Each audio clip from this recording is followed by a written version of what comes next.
Jirtu hordoftoota viidiyoo keenya viidiyoo kanaan kan isin agarsiisuuf yookiin immoo isin daawwachiisuuf guyyaa har'aa qabadhee dhiyaadhe.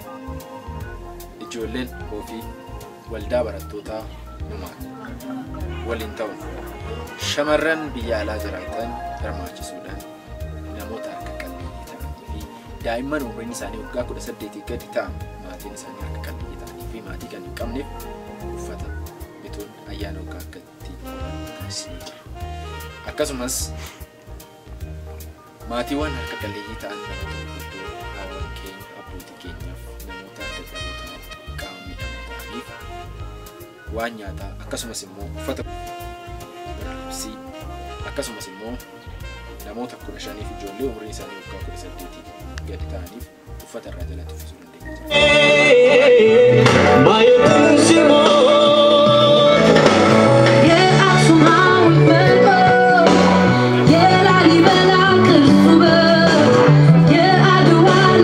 argamtan baga nagaan dhuftan baga nagaan gara magaalaa Hoofitti nagaan dhuftan isin jechuu barbaanna. Kabajamoo obbo Tufaa bakka bu'aa bulchaa aanaa Digaluuf Ijoo akkasumas waajjiroota garaagaraa irraa kan dhuftan waajjira hawaasummaa akkasumas waajjira faayaa irraa kan asitti argamtan amin guddaami أنا أقول لك أنا دير ربنا دينه نجار ربنا حكيم كذا كان ربنا حكيم بيجي نجار هذا سجاد سجوا سجوا أبو وجن هذا مريا دورة هذا كماله هذا دوني هذا رما هذا بنجار أبو مندير كي أفان أبو يدوله كان نجار ربنا أبو سمسمي هذا كل مرة ربنا هذا أبو إدو سجا كنيا إدو وجفا بلا بيرون جاه كبير ربي هذا أكثر ربي جبا هذا زبان إنه هذا يا ربي بيكاس أو يتقبل منه أمين الله بالله دوتك الله أمانه أجرون الله يبدلنا أجرون أمان سلام الله درهم مجرون سماين يفكرون بيتا سلام نعوده يا وتأتوكم عندك سكساتشو إلقتين لنا الجوال هذا يتنساتشو كفعلا ما هم الله سكاك الناس أجرون الله يبدلنا سلام يا سادر سلام يا ولد اللهم صل أني لما تشوف الجسد أجاني كما قال لك أنا في سوينا نكنا كنا نقول لهم إن هم يجوا يجوا ما تاسو بيأتي نبينا جاهورو إذا كان لي ربنا راح كاسو إني دندتي كبار دندتي سات ربنا راح يسوع يجولي كنا راجتني يجولي دغري كتمر بسنا تاسو umri nisani rabbi adeeressu yaada isaanii rabbi aaguutu Allahu sabbi بالكبر دائما يمكننا kabajamoo obbo Tufaa fi gaafatamaan waldaammoo barataa Naahol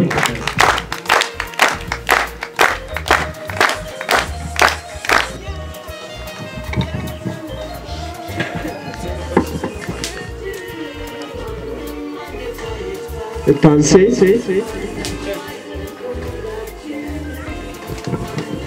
egaa daa'ima waan ta'eef rabbirraan kun daa'ima dugda irratti argitan kana haatumti keessu asas gara sibaatu atitti tun bansaa du'aan addunyaa kanarraa boqote kanaafuyyuu barataadhaa mucaan kun dandeessa jechaadha. Isaan illee guddaa galatoomaa jennaan sumaan namoota ijoollee kana guddisuu keessatti hirmaachaa jiran guddaa galatoomaa ulfaadhaa jiru.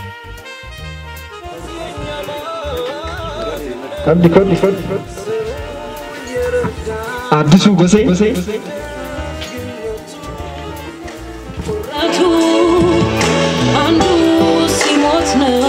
Lugus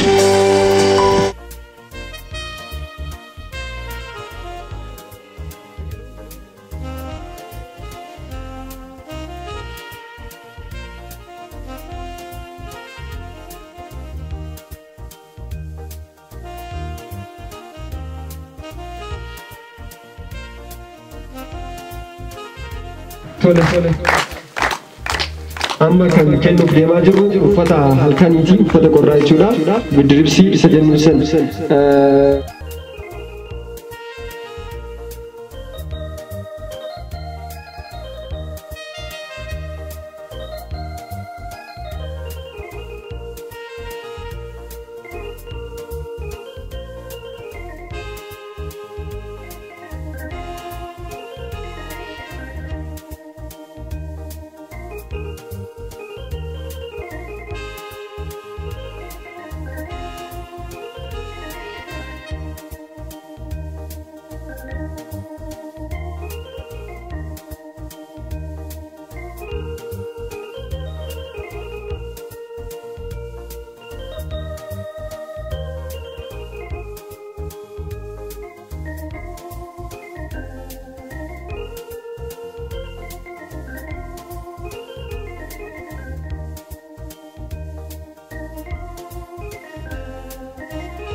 Duraan dursee keessummoota keenyaatti kabajaan kabajanii asitti argamtanii fi hirmaattoota magaalaa ofiitis akkasumas miseensota waldaa sabureeraa dhuftaniin galatoomaa isiniin jechuu barbaada. Itti aansuudhaan wanni magabaabduu sadii tokko jechuun barbaada. Inni jalqabaa akkuma beekamu waldaan barattoota keenya kanaan duras ammas namoota harka qalleeyyii ta'an akkasumas wantoota koronaan ol qabatee rakkoo haga ammaa jiran kana furuudhaaf wantoota garaagaraa hojjetaa turee jira. Isa taansee namoonni qarshiidhaan nu gargaaranii fi biyya garaagaraatirraa akkasumas hawaasa keessaa wantoota kana walitti funaannee hojii kanaaf geenye jirra. Irra caala garuu kan yaadatamuu qabu namni hojii kana keessatti shoora olaanaa fudhatu ijoollee hojii kana qindeessanii namoota biyya alaattis jiran biyya garaagaraattis jiran qindeessanii gargaarsa kana walitti qabanii sagantaa kanas qindeessanii kanaaf wanta kanaaf geessan kabajaa guddaa isaaniif galchuun barbaada. Amilee akkanaa kan isaan ibsinaaf oolaa jechuudha. Ofirraa darbee namoota biraatiif yaada yoo qabaatan malee qabeenya gahaa waan qaban qofa gargaarsa kana gochuu danda'amuun namootaaf ofittummaarraa baanee namoota cinaa keenya ollaa keenya jiranis yoo kan yaadannu ta'e. Barattoota numaanii sagantaa bareedaa kana wanti addunyaa kana irratti akka nama gargaaru namatti tolu hin jiru. Nama gargaaruudhaaf nama sagantaa bareedaa sagantaa ulfaataa yeroo dheeraa fudhatu qabeenya guddaa invest irratti go'anii qopheessaniin baay'ee galatoomaa ulfaadhaa isiniin jedha.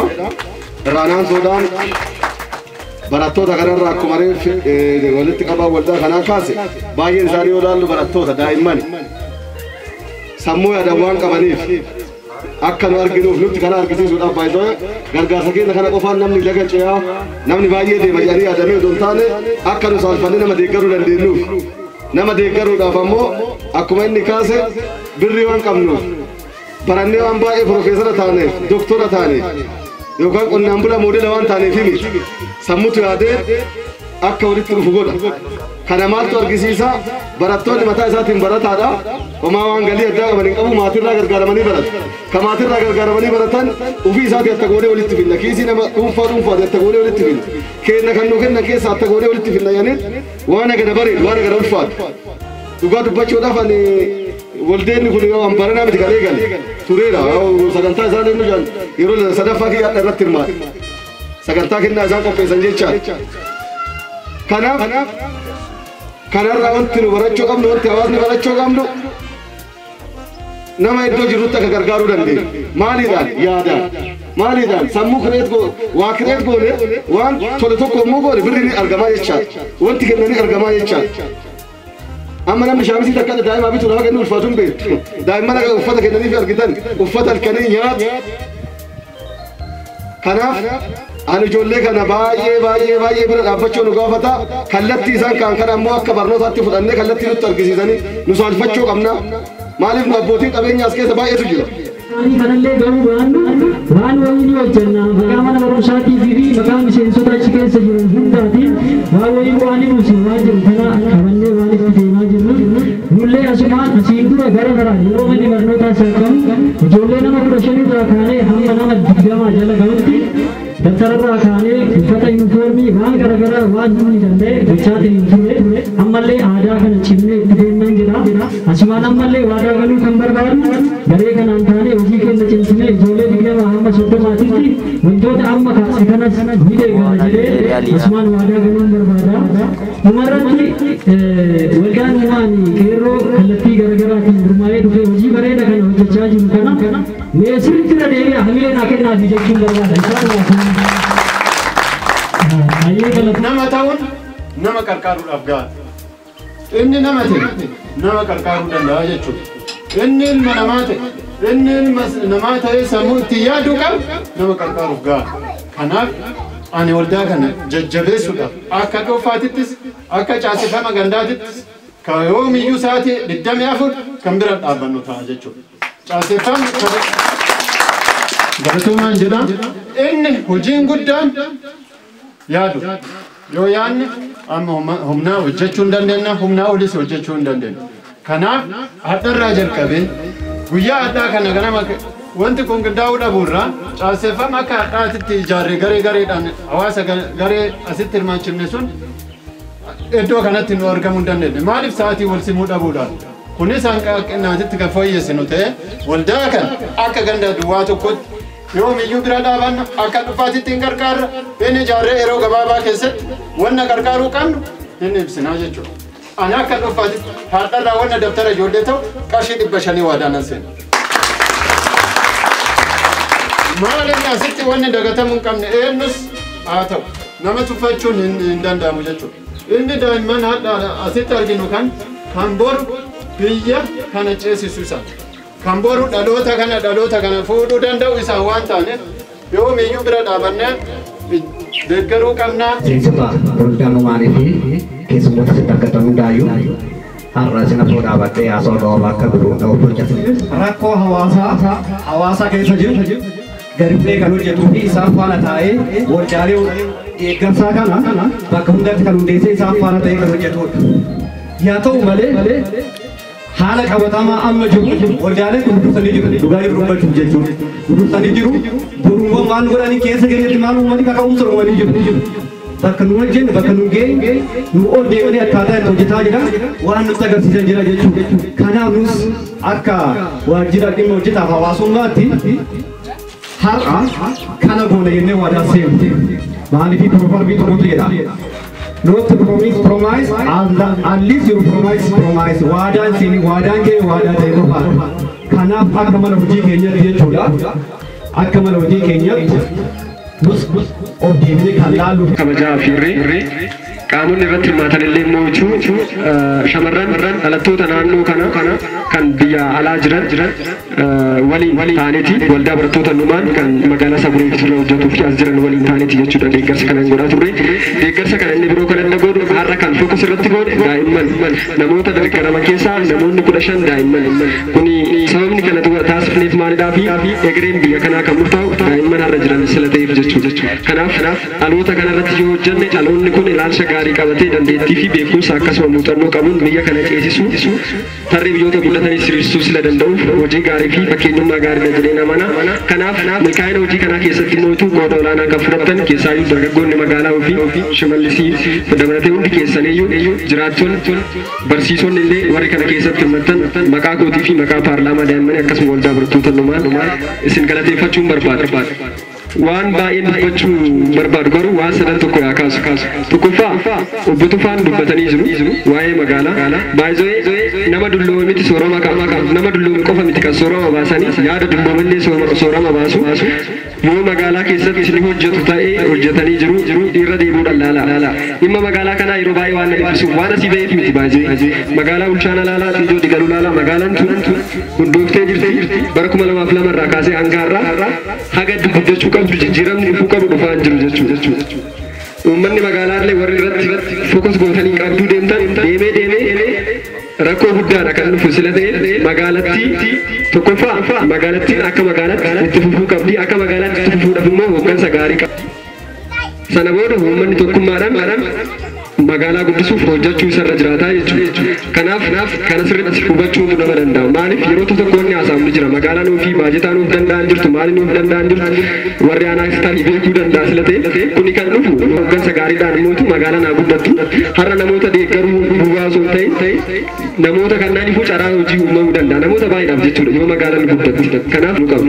Inni biraa hooggansi baay'een keessan kan aanatti wanti namni isin kadhachuuf isin gaafachuus barbaadu karaan kun guutumaan guututti sirrii miti karaa kanallee osoo itti yaadame maaliif uummanni lolee akkuma beektan qabeenya guddaa qaba qabeenyi guddaan aanaa kun qabdu uummata lolee itti fidee nama kanaaf xiyyeeffannoodhaan karaa kanallee osoo laalsanii sirreessitanii fi waan jedhu sanan qaba inni biraa gara numaan hin deebi'aa numaan har'a sa'a 8 mana barumsa guddi sadarkaa lammaffaa irratti sagantaa biraa qaba kanaaf sardamna miseensonni keenya koreen sagura irraa dhufe jechuudha sagantaa biraa waan qabnuuf inni biraa bara haaraatti illee piroojeektiiwwan baay'eedha kan qabannee jiru numaan baay'ee waldaa barattootaati nama gargaaruu boojan uffata meeshaalee kennuu duwwaadhaan miti saayikoolojikaalii yookiin sammuudhaan ni deeggara inni biraa wantoota baruuf barsiisuudhaan wal qabatan irratti baay'ee irratti kan hojjetu jechuudha waldaa barattootaas lateen tanaan dura qorannoo hojjennee ministeera nageenyaaf erginee irraa innis fiidbaakii gaarii qaba qorannoo hojjechuu jechuun hin beektu warroonni keessa dabartanii qorannoo san yaada araaraa nan qaba jennee biyyaaf gumaachinee jirra magaalaa ofiilee dhalattoonni magaalaa ofii kan as jiranis waan guddaadha kan dalagaadhanii seenaa hojjetanii jiru seenaan kun immoo bara baraan isin yaadachaa kan jiran ta'a bakki deemnu hundatti seenaa yaa hojjennu ilaalcha gaarii naasochoonu በጣም ደስ ብሎኛል። ሰውን እንደመርዳት የሚያስደስት ነገር የለም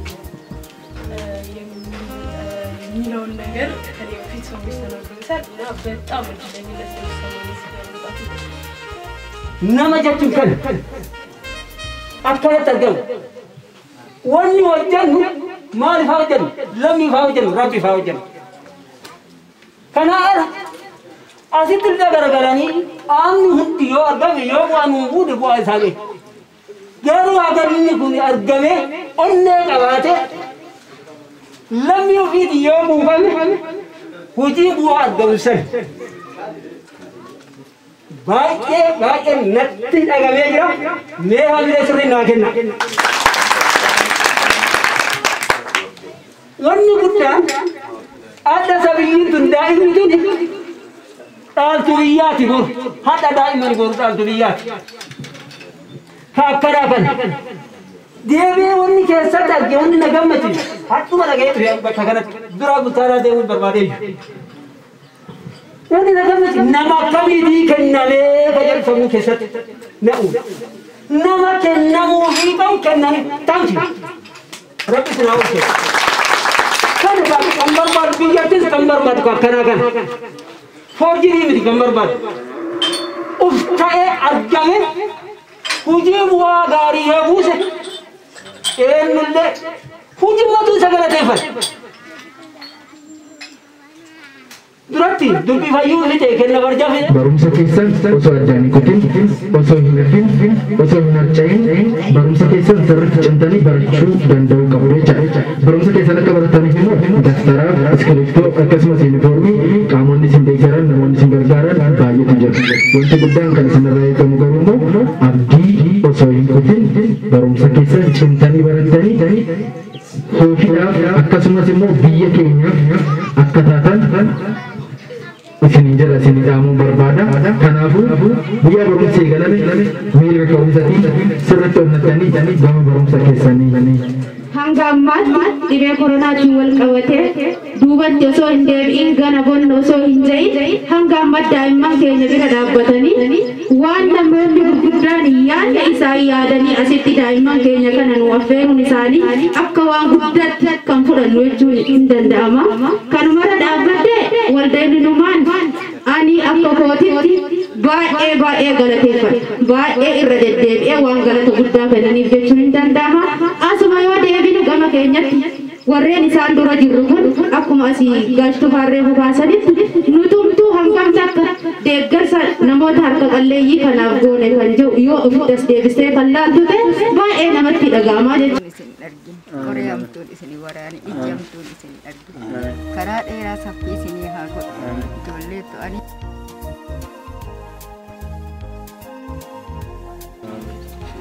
Fayyaa isinii haa kennu ani ilmoomtuu na yaadanne isintu na yaadate fayyaa argata.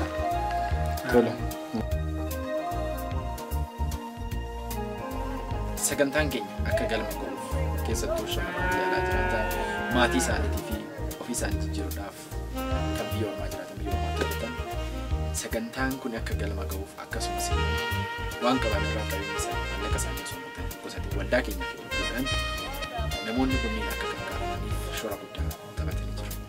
Kanaanis dabalatee hawaasni magaalaa ofii kan kennuu jaalatu kan qabus kan Innis qixa hirmaatee namoonni kunniin akka uffatanii fi ijoolleen kunniin guyyaa ayyaana uffatanii goolaniif gahee guddaa taphatanii jiru. Maqaa waldaa keenyatti.